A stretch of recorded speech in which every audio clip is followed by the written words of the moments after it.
मैं डॉक्टर संगीता कुमारी, guest assistant professor, Hindi विभाग, जमनीलाल महाविद्यालय, हाजीपुर, वैशाली। आज मैं बीए पार्ट 1 अनुपूरक एवं सामान्य के बारे में चर्चा करूंगी। तो आज का शीर्षक है आह वेदना मिली विदाई। ये जयशंकर प्रसाद की गीत है। तो आइए सबसे पहले कवि जयशंकर प्रसाद के बारे में जानेंगे, उनकी जन्म, मृत्यु स्थान, उनकी रचनाएं। तो आइए सबसे पहले चर्चा करूंगी कवि के जन्म। इनका पूरा नाम कवि जयशंकर प्रसाद। इनका जन्म 30 जनवरी 1889 ईस्वी में हुआ था। स्थान वाराणसी, उत्तर प्रदेश है। इनकी मृत्यु 15 नवंबर सन 1937 माना गया है। इनकी प्रमुख रचनाएं हैं चित्राधार, कामायनी, आंसू, लहर, झरना, एक घूंट, विशाखा, आजाद शत्रु। आइए कुछ रचनाएं और भी हैं। अरुण यह मधुमय देश हमारा, आत्मकथ्य, दो बूंदे, तुम कनक किरण, प्रयाग गीत, बीती विभागरी जागरी, भारत महिमा, ले चल वहाँ बुलावा देकर, सब जीवन बीता जाता है, हिमाद्री तुंग श्रृंग। ये उनकी रचनाएं हैं। अब मैं चलती हूँ आह वेदना मिली विदाई गीत की पृष्ठभूमि क्या है। आह वेदना मिली विदाई जयशंकर प्रसाद द्वारा रचित नाट्य कृति स्कंद गुप्त से संकलित है। स्कंद गुप्त नाटक में प्रस्तुत गीत मालव कुमारी देवसेना द्वारा गया है।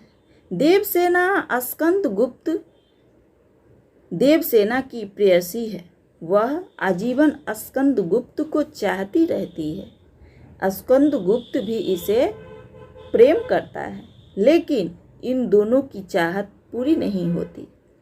इस गीत में पावन प्रेम की अभिव्यंजना हुई है।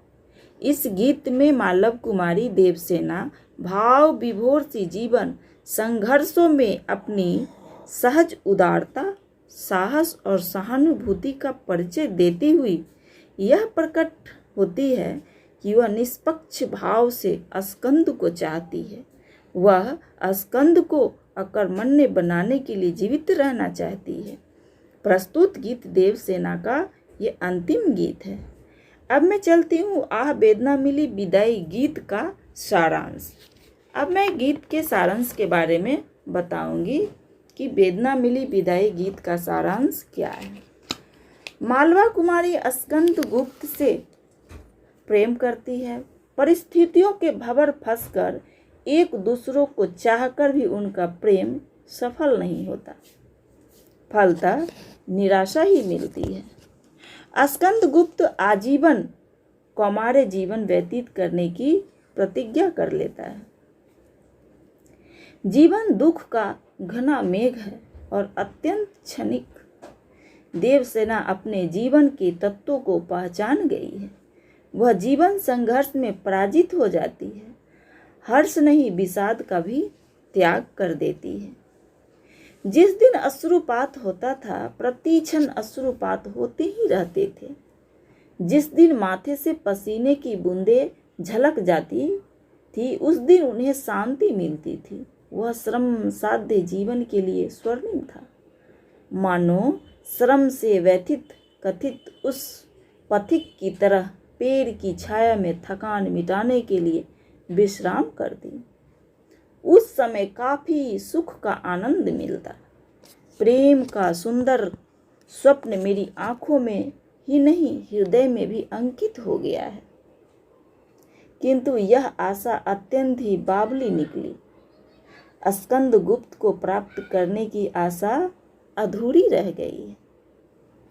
देवसेना कहती है कि मेरे जीवन की सारी संपदा व्यर्थ ही नष्ट हो गई।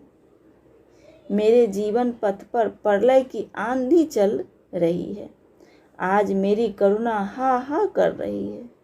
हृदय और उसमें उठने वाली प्रेम लहरियों को तुम वापस ले लो। तुम मेरे हृदय में बसे हुए हो। इस हृदय के साथ तुम भी बाहर निकल जाओ, तब मुझे शांति मिलेगी।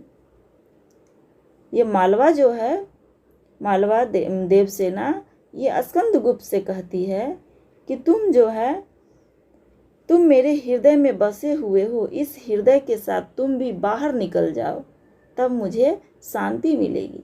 मुझे अब किसी तरह की लोक लज्जा का भय नहीं है। जयशंकर प्रसाद रचित प्रस्तुत गीत में देवसेना की प्रेमिल अनुभूतियों को अभिव्यक्ति दी है।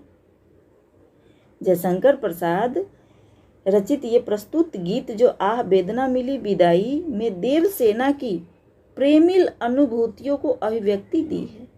वह कष्ट को हृदय की कसौटी और तपस्या को अग्नि मानकर चलने वाली भारतीय नारी है। वह सुख नहीं चाहती। स्कंदगुप्त को न पाकर भी वह निराश नहीं होती। वह तो अपने वर्तमान जीवन का देवता मानती है, क्योंकि वह सच्ची प्रेमिका है। आरसी बाबू ने लिखा है कि प्रेम एक स्वर्गीय सुमन है जो खिलता है। प्रेम एक स्वर्गीय सुमन है जो खिलता है। नंदन वन में प्रेम नहीं जग में मिलता है। ये आरसी बाबू की पंक्तियां जो है, प्रेम एक स्वर्गीय सुमन है जो खिलता है, नंदन वन में प्रेम नहीं जग में मिलता है। धन्यवाद।